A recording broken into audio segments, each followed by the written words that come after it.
So here we are back over at the bench with the Garelli Mini Prix petrol tank.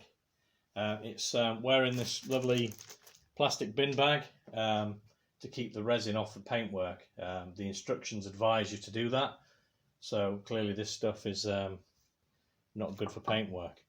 So we've taken that advice and we've taped it up and put the bag on, taped it around the filler neck, and I've also bunged it up at the bottom with the old the old petrol tap, which I've turned it into a bung by forcing rubber down inside it. So that should be an adequate seal. And then I've also greased the threads because I think if I glue the petrol tap into the tank, it'd probably be counterproductive. So yeah, I want to avoid that if at all possible. This is the resin that I'm going to use. If you can see that in the camera, there we go. And if this is successful and you want to do the same yourself, these are the people that make it. Made in Germany by a company called Wagner. I've never used it before, so this is going to be a first for me. And the reason why I chose it is because this tank, although it's a steel tank, when I repaired it years ago, because it was completely rotted out at the bottom, I repaired it with fiberglass. So the bottom part of the tank is actually fiberglass. So it's a bit of a hybrid tank, you might say. But this sealer works with steel tanks, glass fiber tanks, and also crucially for this machine, it works with two-stroke premix. And apparently, I've been reading, not all of them do. So if you are going to do a tank that uses premix or that holds premix, make sure you get the right sealer, because yeah, apparently some of the sealers get stripped out by two-stroke mix, which I didn't know that. So yeah, it's a single component resin. You don't need to mix a hardener. It's just the humidity in the air that sets it off. And it's we do one treatment, let that drain off, and then we leave it for 12 hours, and we do another treatment, let that drain off, and then it's 7 to 8 days at 15 degrees C, which is 21 degrees in here today. So I think if we leave it for a week, we shouldn't have a problem, and then we'll see how we get on. So let's put some resin in there and see what happens. Right, here we go then. I've got my overall coat on. I've got my gloves on because I don't want this stuff all over me. I've put that small funnel, which I've cleaned, in the top of the tank. Ooh. And I think we'll probably go for about half the tin. It's quite a small tank. I've given this a good shake up.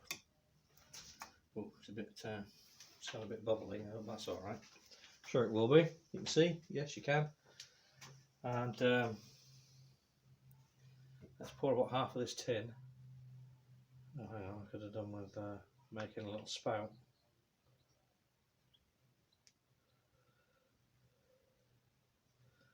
Okay, a little bit more than half the tin gone in there. Put the lid back on.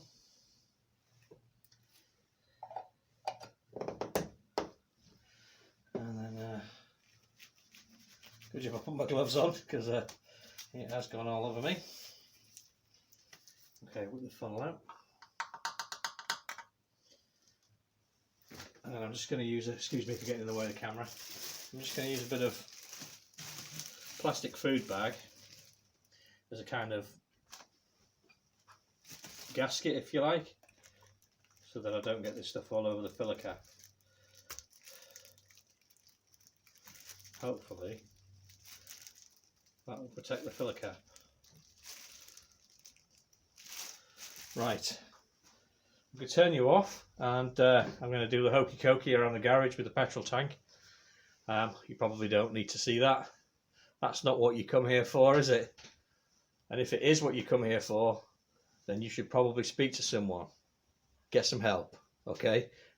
So I'm going to go and give this a good shake around, and then I'll come back when I'm ready to drain it out. See you in a minute.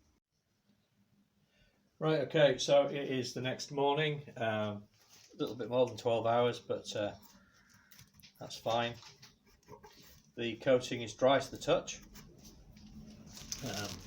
I don't think there's any value in showing you inside the tank because I don't think you're going to see anything, but it's dry to the touch anyway. which is what the instructions say it needs to be before the second coat is added. You're allowed to recoat up to 36 hours, but after that the hardening process begins, and I'm guessing that the two coats won't gel together. So anyway, we're within 24 hours, so we should be good to go. So stick the funnel back in,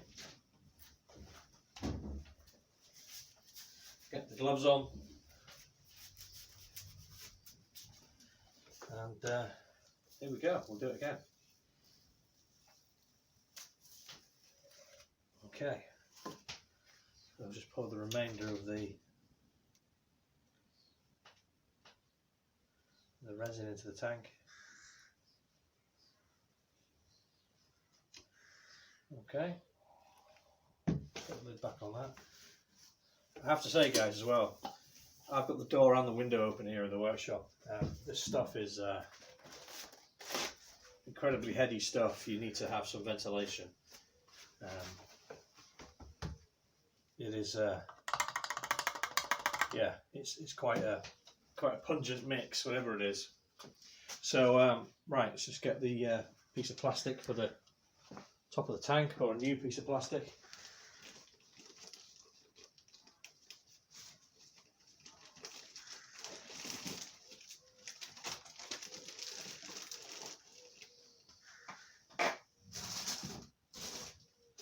That'll do. Use that. It's a bit stronger than the last one I used, which I have to say did leak a bit. I had to clean the cap. I got resin on the cap, so we'll use a slightly thicker piece of plastic this time. See if we can get the thing to go on.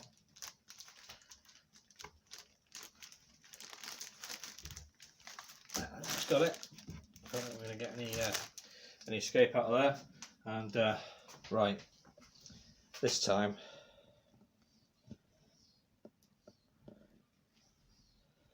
I'll do a bit of shaking and jiving in front of you. So we'll do it upside down.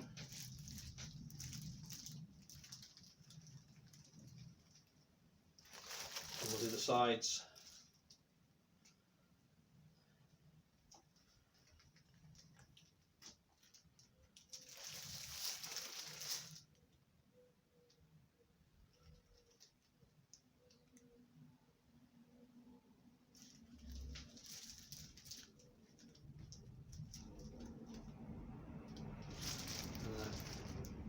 Base of the tank.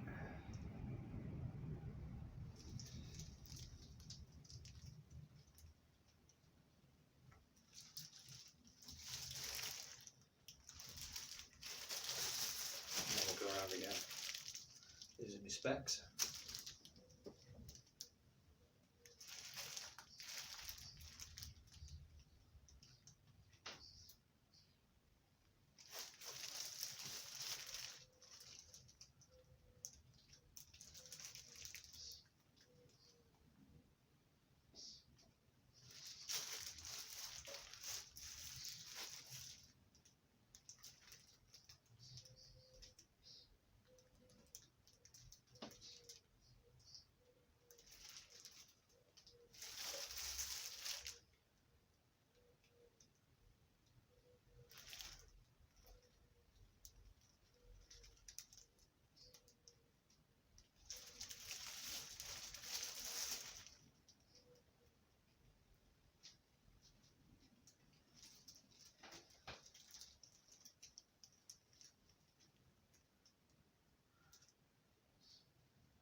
Okay, right.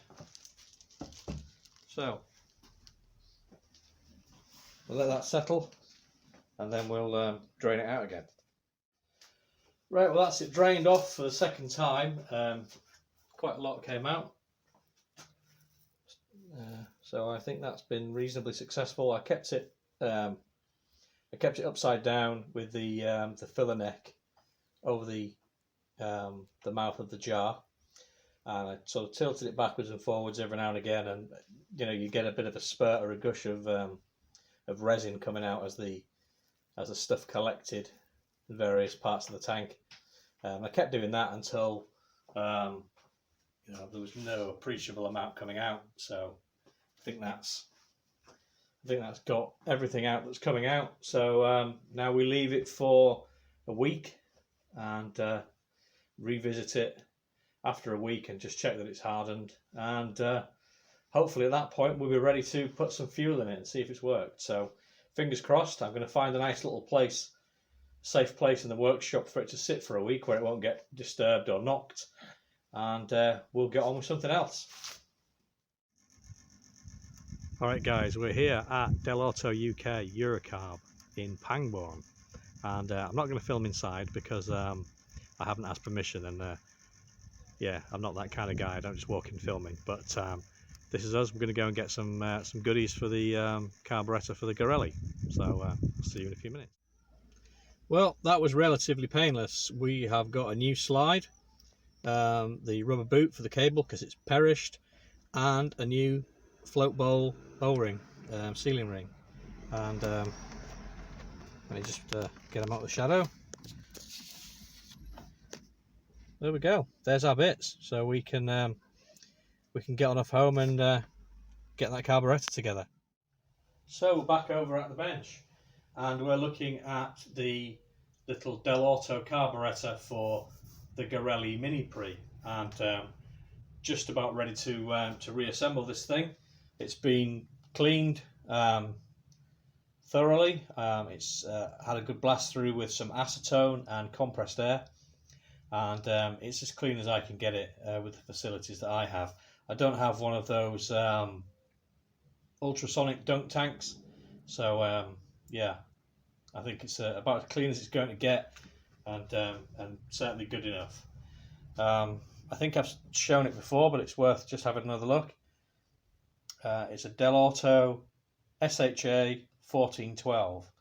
The SHA range of carburettors have been around for a long time. I think they probably just about predate me. Probably looking at late 60s, perhaps, as far as I know at least. And you find them on Italian scooters and mopeds, children's bikes, small sort of capacity engines below 125cc is where you'll sort of come across them. Very simple instrument, but they certainly seem to do the job, and very much copied as well. I think a lot of the Chinese manufacturers, the scooter and moped manufacturers, copied this carburettor. So I think that's well, counterfeiting is the sincerest form of flattery, I suppose. So yeah, well proven design at any rate. The numbers 1412 refer to the diameter of the venturi just beyond the inlet stub. That's the 14mm part, and then the choke aperture at the air intake end, that's the 12mm part. It's a single jet carb. I've got the cast-in jet holder here, and inside there you've got the if I just move it so that you can see, got the emulsion tube, or spray nozzle as some people call them, and then I think you just about make out two orifices in the emulsion tube, and they deliver fuel dependent on slide position. There's also, you won't be able to see it on this camera I don't suppose, a small idle orifice there which faces towards the inlet stub, and then that if you follow that through, passes through the jet holder, and then the air side of that is here just below the choke. So that is pretty much it really. You have a needle valve just like you do with most float carburettors.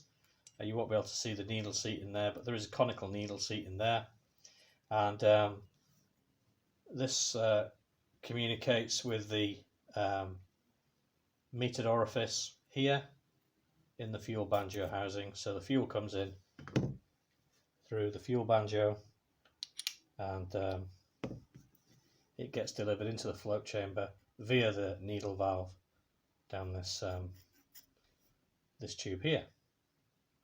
And that pretty much is it, really.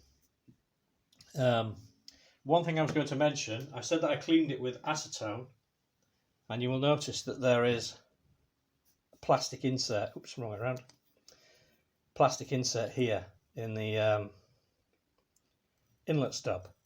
Now, I removed that to do the cleaning because if you get acetone on certain types of plastic, it just destroys it. So it's just worth removing any plastic before you start splashing that stuff around, because it will attack certain types of plastic, and then you'll end up with parts that you can't use anymore. So that's a little word of caution for you. So right, let's get down to it and put this thing together. So the first thing we're going to do is fit the main jet.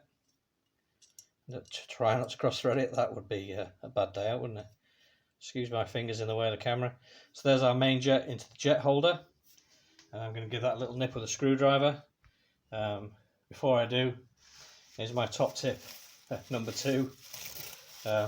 Sunday best screwdrivers. And then just make sure that there's no bits of debris or dirt on the end. Particularly if they're magnetic, they will pick up tiny little slivers off your bench and handily deposit them in your nice clean carburettor, ready to cause you running problems later on. So yeah, there's a top tip. And another one, select a screwdriver that fits the jets and the screws on your carburettor really well, because they're easy to chip and damage, particularly when you're dismantling, taking a jet out. You can chip it. So that's our jet fitted. Next thing is going to be the needle valve and float. Simply slides in there into a little slot in the float. And then we drop that against its seat. And this gets secured with this little plain pin. A little bit fiddly, especially to do it when there's a camera running. That makes everything more difficult, but there we go. Now it just pushes in. There's nothing to lock it because the geometry of the float chamber will stop it from coming out. So once it's in and the float chamber's on, that's not going anywhere. And then we'll just give it a test, make sure the needle's going up and down, which it is. New O-ring on the float bowl. They're a little bit tricky to fit. They just want to jump out all the time when they're brand new. But if you just keep going around with your thumb, eventually it will take to the shape of the recess. So there we go. Put that on. 2 screws, little spring washers. And I'll knit those up. Again, a nice clean screwdriver, Sunday best, and a good fit in the screw head.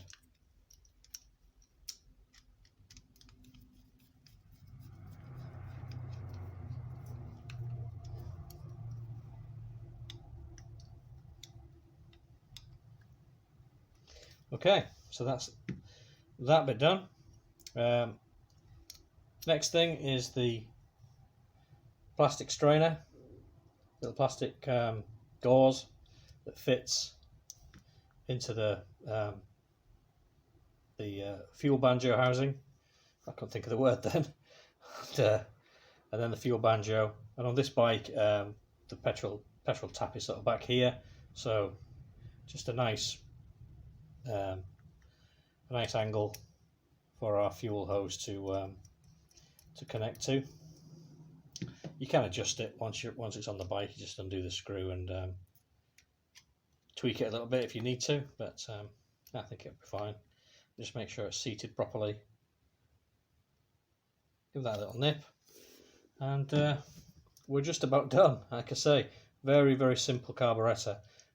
We've got our idle screw there, which acts on the slide, and that's about it really. That's about, all you get.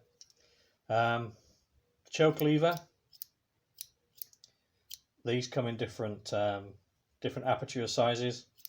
And when the top of the carburettor is fitted, you have this little sort of leg-shaped lever, and that latches with the choke lever and holds it on. And then when you open the throttle and the slide rises up, it just pushes the lever out of the way and your choke snaps off. You'll recall I bought a new slide for this carburettor because, as you can see, that one's nice and smooth, and then that one kind of looks like the dogs had it. It's quite a good bit of scoring on there. And the reason why I've changed it is because I have had issues with these carburettors in the past when they leak air past the slide.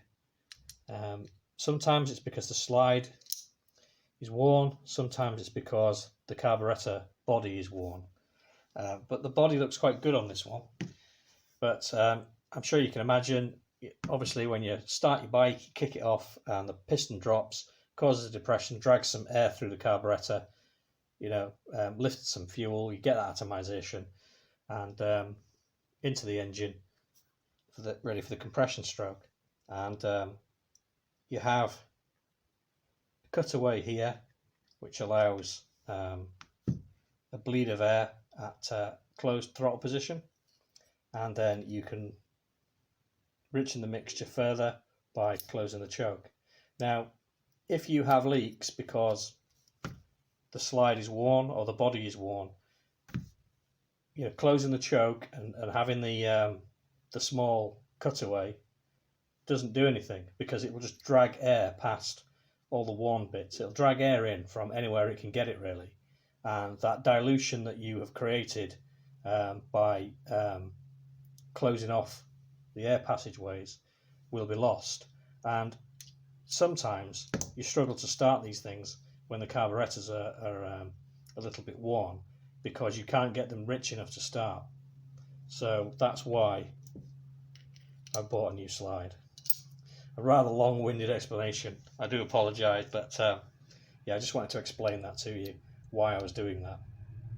Now, that's about as far as we can go, I think, because we need to just drop that out. We need to fit the slide and the carburettor top to the throttle cable before we fit it into the carburettor. So we'll do that over at the bike. So that's our carburettor assembled as far as we can go on the bench. We'll go over to the bike and do the rest. Well, it was just as easy to lift the bike back up onto the bench with a little bike like this. Obviously a very easy thing to do, and easier to film. So I'm just going to go handheld, and we're going to have a look at the detail of the carburettor slide and the throttle cable, which I've now connected. And it couldn't be simpler. You have the little slot there in the slide that the cable goes through, and then it just traps it against the nipple in that hole in the slide there, and there's room in the carburettor to accommodate that bit sticking out. And then you have your return spring there. Please focus. There we go. Return spring acting against the slide, and your choke release lever there. And at the other end, obviously, we have our, excuse me, we have our, forget it shot, our throttle twist grip and cable adjuster, so that we can get the slack right when once we've fitted it. So let's get you back on the stand and stop all this wobbling around, and we'll get the carburettor back on the bike. Okay, time to fit our carburettor. I'm just going to make sure that you have enough of a view, and I will try to stay out of the way of the shot if I can. So here we go. Everything's moving nice and free, and just make sure that there's no dirt, dust or debris. All the D's. Hopefully you can see this. I'm just letting the slide go into its guide, and then just squeezing the choke return lever, and then just operate the choke, which allows it to click into place. And as you can see, the choke is now, I hope you can see, the choke is now latched into the on position. We'll just keep that latched until we get the screws in for the top of the carburettor. And we won't go bananas tightening these up because, again, light zinc alloy of the carburettor, we don't want to pull those threads out.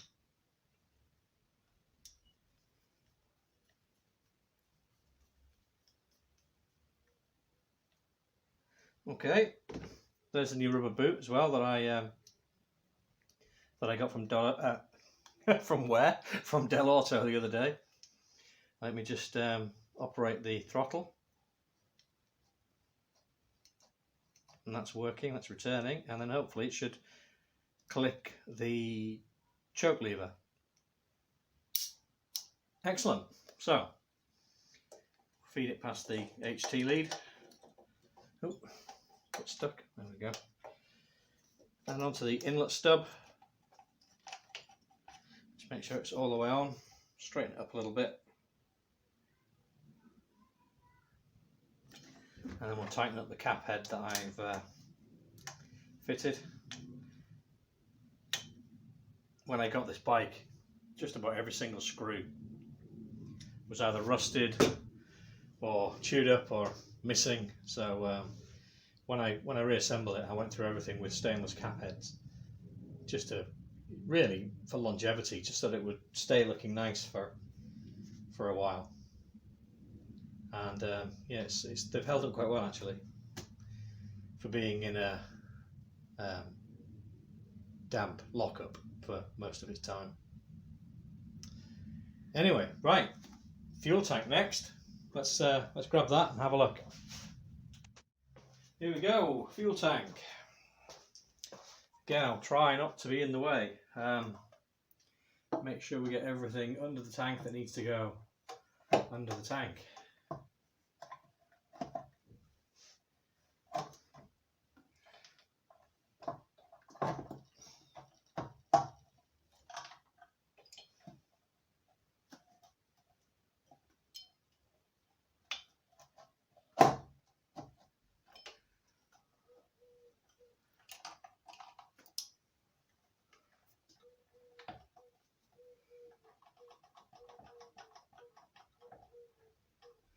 I think that's right.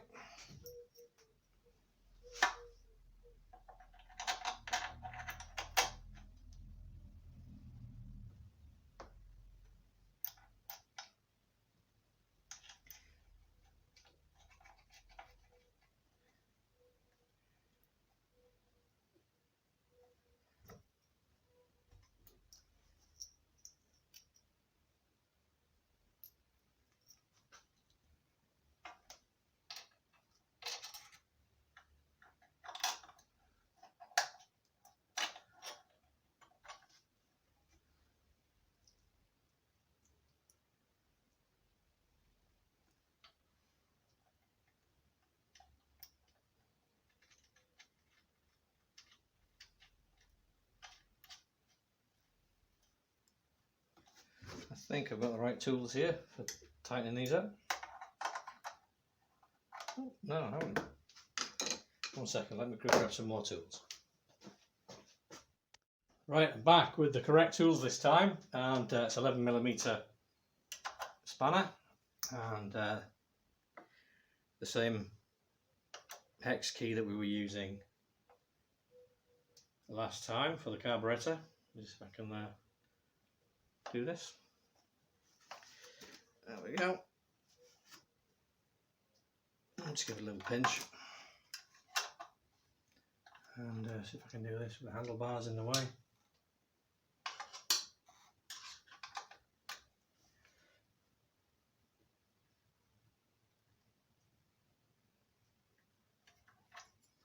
There we go. One fuel tank.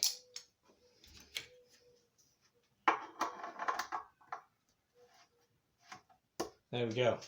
Okay, so now I've got to ferret around and find the fuel line. I had to order some more fuel line because the stuff I had on the shelf was a little bit too big. It's 5mm ID on this particular bike, and it looks to me as though that fuel banjo is going to need adjusting. So,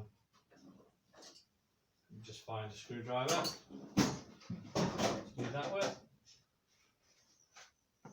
and we'll give that a little tweak, and then find some fuel line.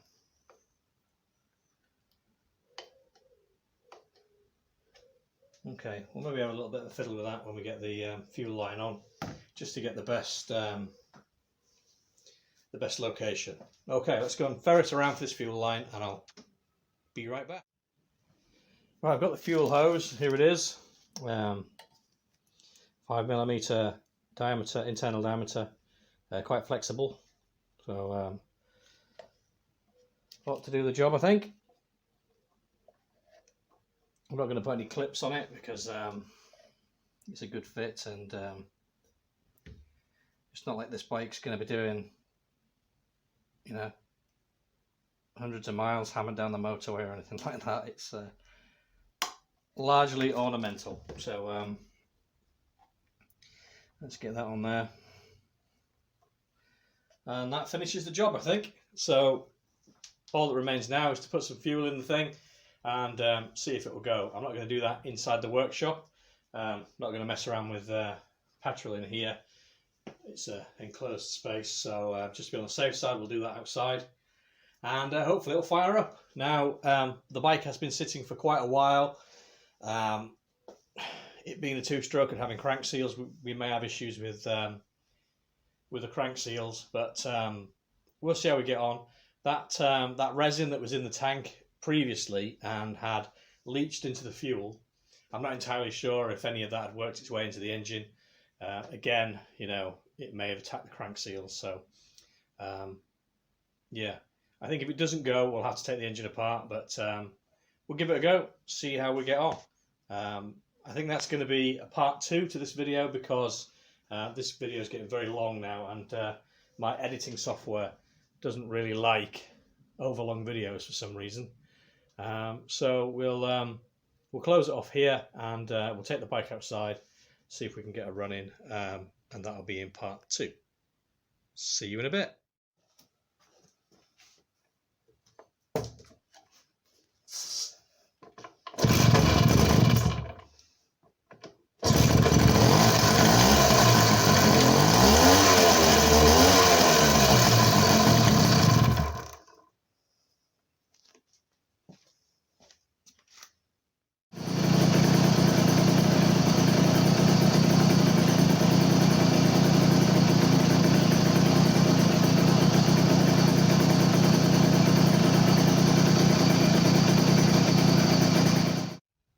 Well, I think we can all agree that it does go. We now have the aroma of two-stroke, which has long been missing in this workshop. I've missed it. Yeah, it took me a little bit of time to get it to fire up. I was a bit concerned about those seals, but once it was going, it idles, and yeah, I think that's a success. So I think this is the end of this series for the Garelli Mini Prix. I will get one of my test pilots to give it a run at some point in a future video, but yeah, I think we've successfully recommissioned it. We'll be back on with the Bantam soon, so watch out for that. But in the meantime, thank you very much indeed for watching. Thank you for subscribing, and I'll see you soon. Bye for now.